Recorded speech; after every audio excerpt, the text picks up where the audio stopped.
it's Bob Hoopsher, and this is the Gaining Perspective podcast where we bring you insightful conversations with some of the top thought leaders in the investment advisor profession and investment management industry. I am the founder of Advisor Perspectives and a vice chairman of Vetify. What if everything you've been told about cultivating client assets from one generation to the next is wrong and unhelpful? Yes, the great wealth transfer is a massive opportunity for advisors and wealth managers, but my guest, Meg Carpenter, believes the advisory profession is looking at the opportunity through the wrong lens. In this conversation, we will focus on why the next generation of clients nearly always leaves their parents' advisor and how you can rethink your marketing efforts to attract the right clients across generations. Meg is CEO and co-founder of FICOM Partners, an award-winning growth marketing firm focused on the independent wealth management space, working alongside advisors, advisory firms, and wealth management platforms at every stage of growth. Meg, tell me about your career path and what led you to found FICOM. Hi, Bob. Thank you so much for having me on this podcast. It's great to be here. I'll try to do it this quickly because I've spent my entire career working in the advisory space. I worked initially out of college. Well, actually, I started as a marketing intern working for John Hancock Financial Network while I was still at school, and then ended up joining John Hancock Financial Network full time and ended up working in the insurance broker-dealer world for about 8 years after I graduated. I was charged with helping their career agency system. I actually worked for two of their largest OSJs. I was charged with helping them build out value-added marketing support for their advisors. So if you were to think about sort of like the traditional insurance agency model, how do you create value for those advisors to stay at your firm when the products had become quite commoditized? And so it was a big challenge for me as a young professional starting my career because there wasn't very well defined career paths for marketers. Marketing wasn't something that the industry was very keen to, and so it was hard, but it was an amazing opportunity because I got to work alongside advisors, and I really just grew to love financial advisors and the important work that they do for their clients. And I also got to understand quite intimately how they approach growth in their business and how marketing can play a part in that growth. And so I did that for many years, and I felt as though there was a gap in the industry. So my role was in-house, and in trying to help advisors achieve growth through marketing, I saw some gaps in the industry, and I felt like there just had to be a better way for our industry to provide value-added marketing services to advisors and advisory firms. So when I was 29 years old, I started my own business, and I wanted to do just that. I wanted to help the good advisors, the great advisory firms think about growth in new ways. And I decided to move from the insurance broker-dealer world to the independent wealth management space. I'd become quite drawn to the RIA community and the difference in their approach to working with clients and building their business. So that was 11 years ago. And over the last 11 years since launching the business, I'm very proud of the reputation that we've built for being embedded growth partners to the clients that we serve.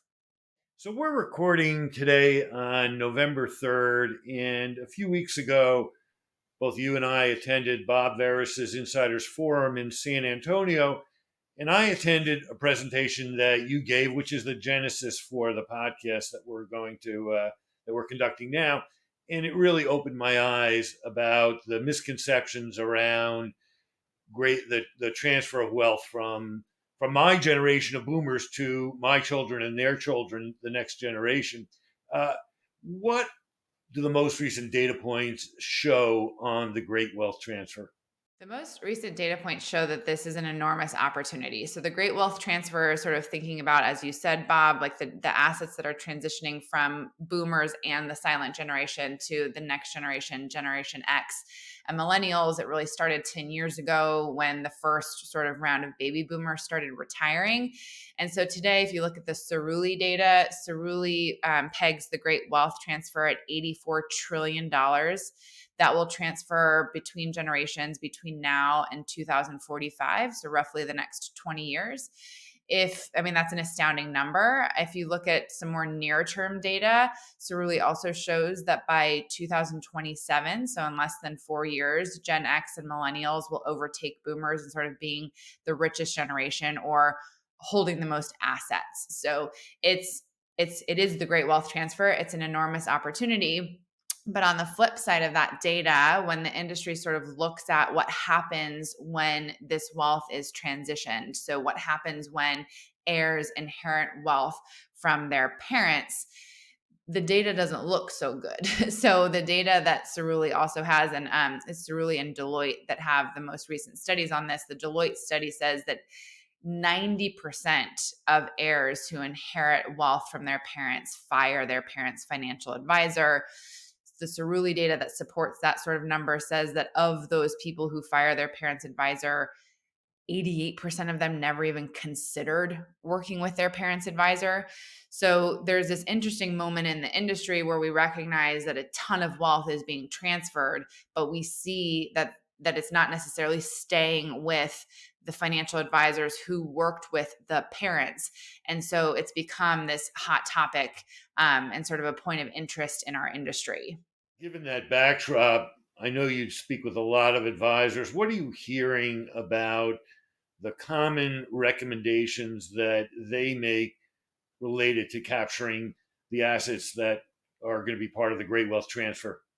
So, because it's such a hot topic, a ton of people in our industry create content around it. So, from practice management consultants to custodians to asset managers and broker dealers, everyone who provides a service to the advisory community wants to be able to help advisors think through how can they capture these assets that are transitioning. And so, I'm at conferences a lot, just like you, speaking. I am a voracious reader. I love to just sort of talk to people and have conversations in the industry. And so I hear a lot of what people are recommending. And it's a lot of things that are like, update the messaging on your website to speak to a younger generation, or make sure that you're active on social media because the next gen is active on social media.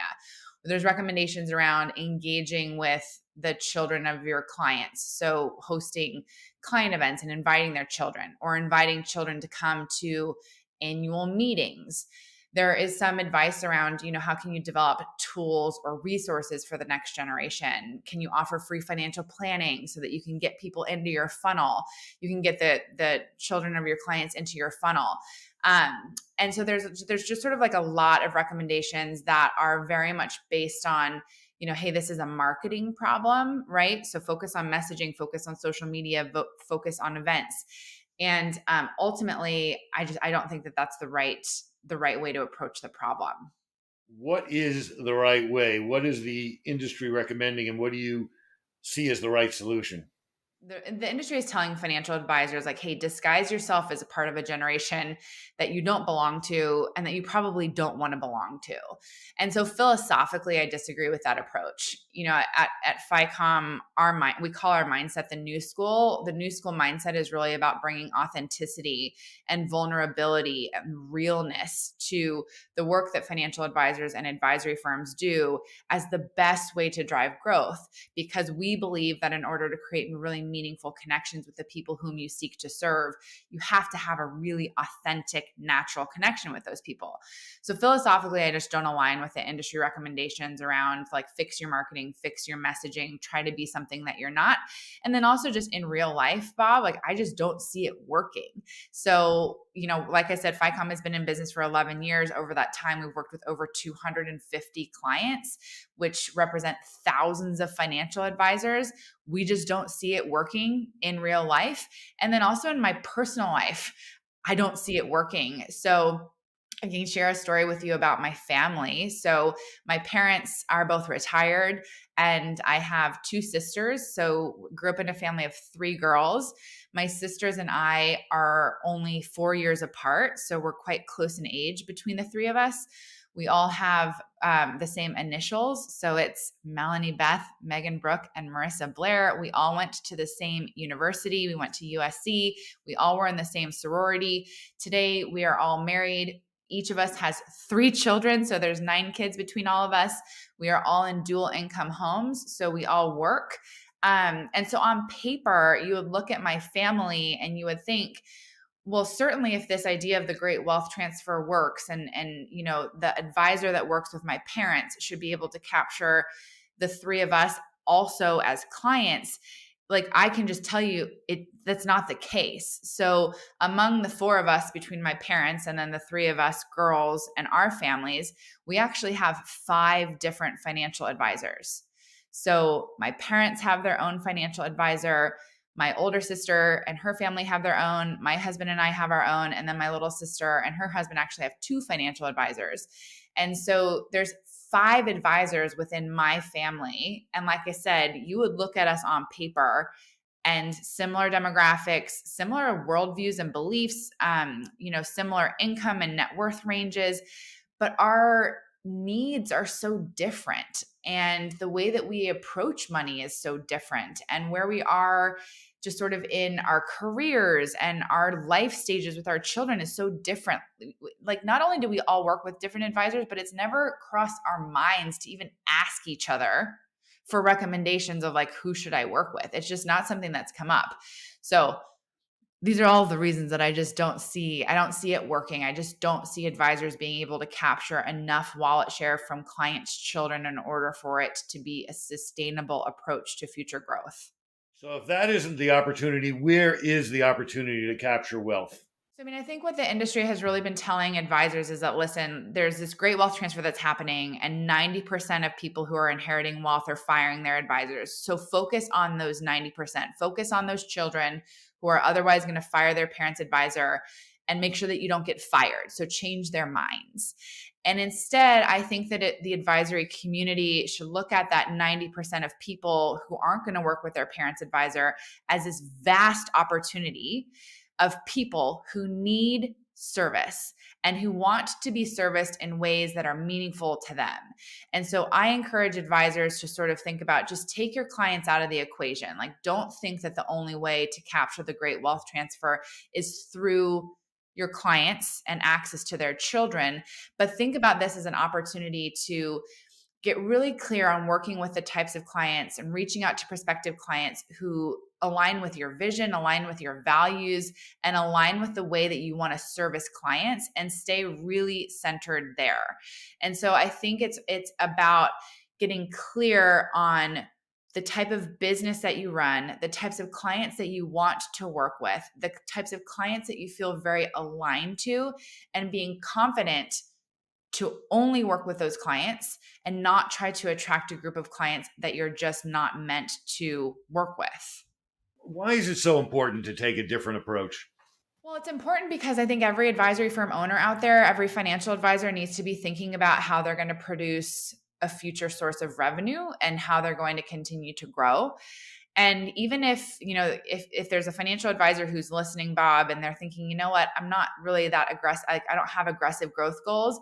Even if you're one of those advisors that might be building more of a lifestyle business, there's always going to be natural attrition that happens. So advisors always need to be able to bring in a certain number of new clients every year in order to be relevant, to continue to be able to be in business and to maintain some level of growth. And then on top of that, most firms that we know are in aggressive growth mode, and they are looking to grow and to build and to make sure that they're building sustainable, lasting businesses that will have some legacy for the founders who started it. And so I think it is really important to think through the great wealth transfer, think through the opportunities that are specific to your business so that you have the ability to produce a future source of revenue and to be able to continue growing. I remember in your presentation, you outlined 3 options, I believe, for how advisors can rethink and reframe their marketing efforts when it comes to the great wealth transfer. Run through those for me. What we did in the presentation, and why I'm so excited to be here with you today, Bob, is really what we wanted to give actionable ideas. So maybe you will agree with my thinking around it's not going to work, right? Like targeting my clients' kids isn't just going to work. It's just not going to work for me. But then what do you do next? So to your point, we sort of, we've made a few recommendations for how advisors can approach their future growth in ways that feel really aligned to them. And so all of the options are really about like taking a step back, aligning where you are in your business with the vision that you have, with the values that you have, and then also aligning those vision and values with the people that you seek to serve. So sort of the first recommendation that we're making is for an advisor to define a niche market and to sort of courageously stick with that niche market. Niche marketing is not new in this industry. It's something that is talked about really often. And it's something that we just continue to see work time and time again. But it's something that many advisors don't do because they're afraid. They're sort of afraid to go that narrow. They think that it might limit their growth opportunities. They think that it might alienate their client base. But what we see is that when advisors define a very narrow niche market, it allows them to stay very focused.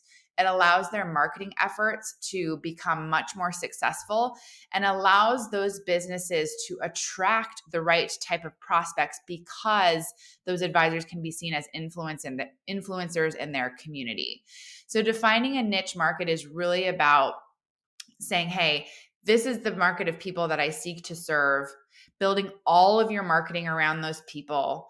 All of your content should speak to the specific pain points, the specific needs, the specific challenges, desires, and hopes that those people have.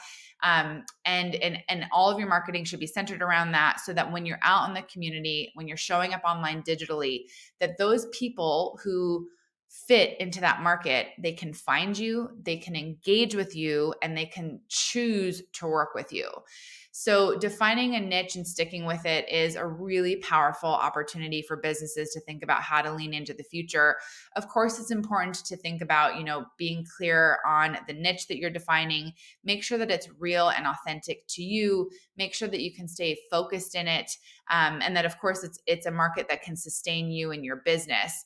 Although I've yet to find a market that's too small for a financial advisor. And then when you're thinking through marketing and messaging, you want to stay like really focused. You don't want to waffle. You don't want to lose people's confidence in your sort of sincere commitment to them. So from a marketing perspective, you want to make sure everything is really hyper targeted. So that's the first, that was sort of the first recommendation. Anything else you want me to expand upon for that one, Bob, before I move on? No, we've have tons of content on our site about defining a niche and what makes a good niche and what doesn't. But now, please move on to the next one. So the next sort of new school approach to the great wealth transfer is to think about either buying or building a sub brand. And so when you think about a sub brand, there's a lot of like household sub brands that we know. So if you have, an iPhone, you know that it's owned by Apple, but there's some like pretty distinct brands between the two, Prius and Toyota. Like you obviously know that those are connected. There's others that are a little bit more separate. So if you go to the market and you're looking at, Dawn or Crest or Febreze, you're thinking about those brands. You're not thinking about Procter and Gamble. Xbox is another sub brand that's got like decent ties. Everyone know it's made by Microsoft, but it's got its own brand. So like that's what a sub brand is. And this recommendation is for advisory firms who are probably, a bit larger in size, who have an established track record of success, who have a very defined market and service model for that market. But maybe getting a lot of referrals from their existing clients that they don't know how to service because they can't profitably service them, or they just don't have the ability to attract the next generation of client because their main brand doesn't speak to it. So this sort of option is to think about creating a separate brand with its own business model and service model that is distinct from the house brand. We joke sometimes the best way to prove that you're not your father's Oldsmobile is to stop calling yourself an Oldsmobile. And so this is sort of like where the concept comes from. And we actually have a really good, sort of real life example that we can point to of where this works, which helps to sometimes demonstrate or illustrate the example. So There's an RIA firm called TruePoint Wealth Counsel.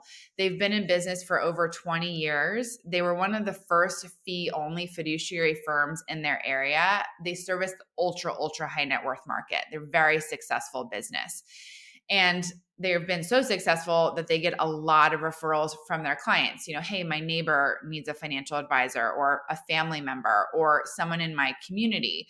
But that business doesn't always meet their minimums, and they don't have a service model for that business. They couldn't profitably service those accounts. They wanted to be able to make their clients happy and to be sort of grateful for their client referrals. So they didn't want to turn these people away, but they had no way to service them. So in 2016, TruePoint Wealth Counsel bought a company called Rhinvest, which they've since rebranded to Commas.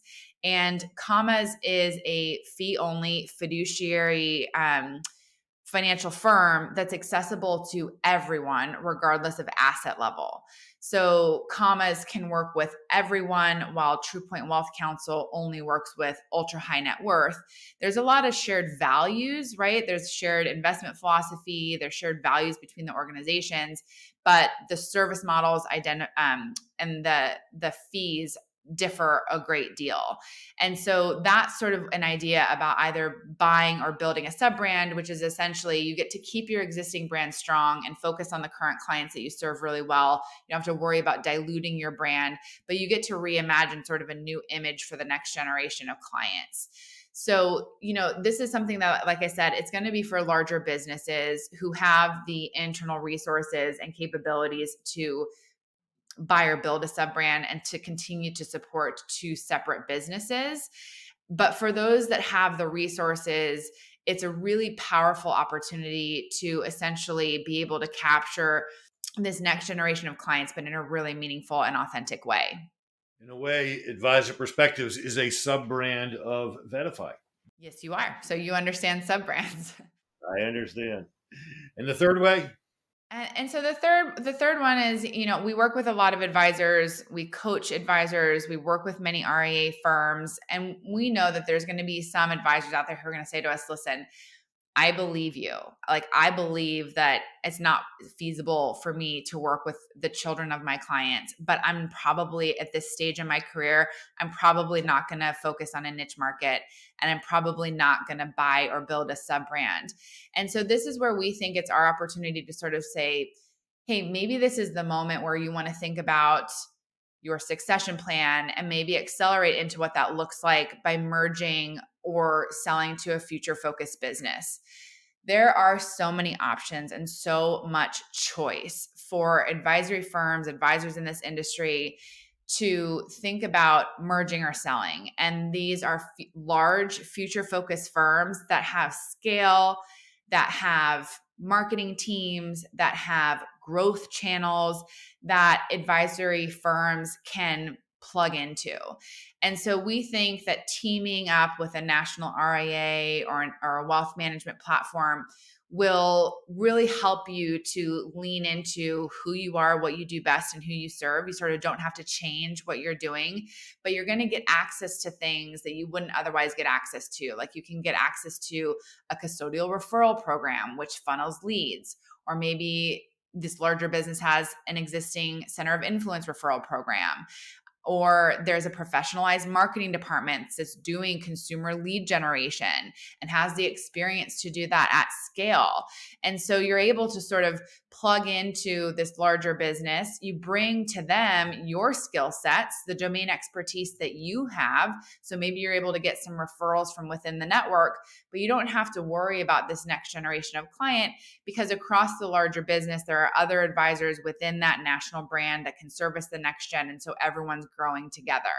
So, this may be the time where you think about, hey, if I don't want to change my business strategy, maybe now I use this as an opportunity to think about leaning into my future growth, and teaming with a larger firm. In this instance, you really want to be mindful about finding the right match for what you're looking for. You want to, and like I said, there is so much choice, so you can be quite critical and picky in who you might choose to team up with, because there are so many options out there. But you also want to make sure that you are clear on, do I want to keep my brand, merge into a brand? Do I want to maintain some control, or do I want to, move into processes that are pre-existing? And so, if you're thinking about merging or selling, I would encourage you to work with, a qualified investment banker or M&A consultant in this industry that can help you explore your options. But we think that that could be a really good way to say, hey, here's how you can lean into growth without having to carry the burden of this next generation, and what are you going to do with it? And for many advisors, it's a great option. So define a niche, develop a sub brand, or look for and build a succession plan. You seem very passionate about this. Where does that passion come from? Like I said in the beginning, Bob, I'm really passionate about the work that financial advisors do. And so I sort of take it as a personal responsibility of mine to make sure that our industry is continuing to grow so that we can continue to serve more clients who need the amazing service that financial advisors provide. At FICOM, we really believe that it's our responsibility to humanize wealth management so that we can transform the impact of financial advice. It's what gets us excited to come to work every day. And we've seen what incredible transformation can happen when advisory firm owners really think about marketing and growth in new ways. And so it's what we do every day. It's what I get passionate to come to work for every morning. I love working with financial advisors and advisory firms. And ultimately, it just boils down to I want the best advisors in the industry to be able to serve more clients so that more clients' lives can ultimately be changed. Well, you and I share the same passion. That is what has motivated me in the business that I've been running for the last 16 plus years to help advisors enable their clients to reach their financial goals. If there's one key takeaway that you'd like to leave with our audience of advisors about the steps they should take now to position themselves to work with the next generation of clients, what would it be? I think it's to be really clear on the vision for your business, the values for your business, and the types of clients that you seek to serve. I think when advisors approach marketing, they often think about it from a tactical perspective.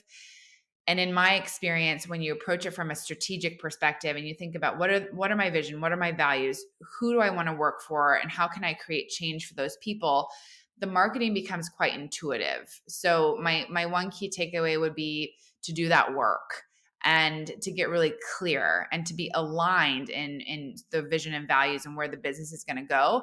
And then the decisions will become quite intuitive from there. Well, thank you. We'll include some resources in the notes that accompany this podcast. There'll be a link to the FICOM Partners website and a link to Meg's LinkedIn page where you can connect with her. Meg, is there anything else you'd like to add? I just really appreciate this time, Bob. Thank you so much to you and Advisor Perspectives and Vetify for having this podcast, for inviting me to be on this podcast. As you said, I'm quite passionate about this topic. So I hope that we're able to sort of shine a light on new ways to approach the great wealth transfer. And so I just appreciate you giving me this opportunity. Well, it was my pleasure. Thank you very much.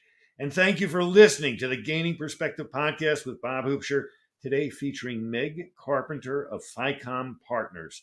To support our podcast, please share, subscribe, or leave a review to help make our podcast more findable for your friends and colleagues. You can subscribe to Gaining Perspective on your favorite podcasting service.